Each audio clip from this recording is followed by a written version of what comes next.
گومان لەوە دانیە سەیری هەر کەسێکەکەیت کۆمەڵێک خاڵی باش و کۆمەڵێک خاڵی سلبیشی هەیە، جاوشتانە مادی بن یا معنەوی بن.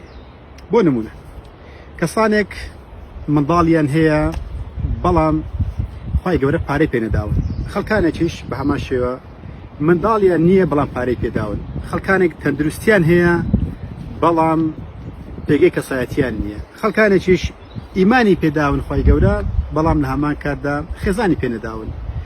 کە سەیری هەر کەسێکەکەیت ئەبینی کۆمەڵێک کێشەی هەیە یاخود کۆمەڵێک خۆشیشی هەیە، هیچ کەسێک نییە 100% باش بێت. لە کابراش دەڵۆمەندم پرسی وتم چۆنی وتی زۆر باش ئەبووم ئەگەر 10 ساڵ تەمەنم گەنجتر باە. کەواتە هەندێکیان بۆ تەمەنە گریان، هەندێکیان ئەڵێ عمرم بەزایع چووە. بار زۆرێک لە جۆرەکان ئێمە پێویستمان بە پێوەرەکەیە بەوەی کە بەخۆشەکانی دنیا و بەدەستکەوتەکانی کە خی گەورە پێی داوین دڵمان پێی ئاسوودە بێت. ئەویش ئەوەیە کە خدای گەورە تەبارەک وتەعالا فێرمانەکات بەوەی کە ئەفەرمێت وأما بنعمة ربك فحدث، باسی ئەو نیعمەتانە بکە کە خی گەورە پێی داویت، نەک باسی ئەو نیعمەتانە بکەین کە لە دەستی خەڵکدایە. کەواتە هەمومان هەندێک نیعمەتمان هەیە. لە هەمان کاتیشدا پێغەمبەر ئەفەرمێ عەلەیهی سڵات وسەلام ئەفەرمێت انظروا إلى من هو أسفل منكم ولا تنظروا إلى من هو فوقكم.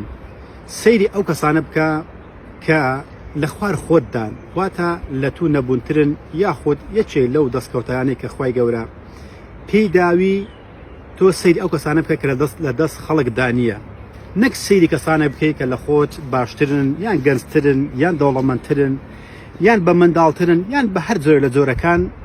تۆ باسی نیعمەتەکانی خۆت بکە، لە هەمان کاتدا سەیری دەستی خەڵک مەکە و سەیری ئەو کەسانە مەکە کە لە خۆت زیاتر پێداوت. بۆ چونکە ئەفەرمێ فهو ئەجدەڕ ئەلا تەزدەڕوا نیعمەت الله عەلەیکم، چونکە بەما وا دەدێت کە ئەو نیعمەتانی کە خی گەورە پێی داویت تام و چێژی لێ وەربگریت و نیعمەتەکانیش بە چاوێکی کەم سەیر نەکەیت.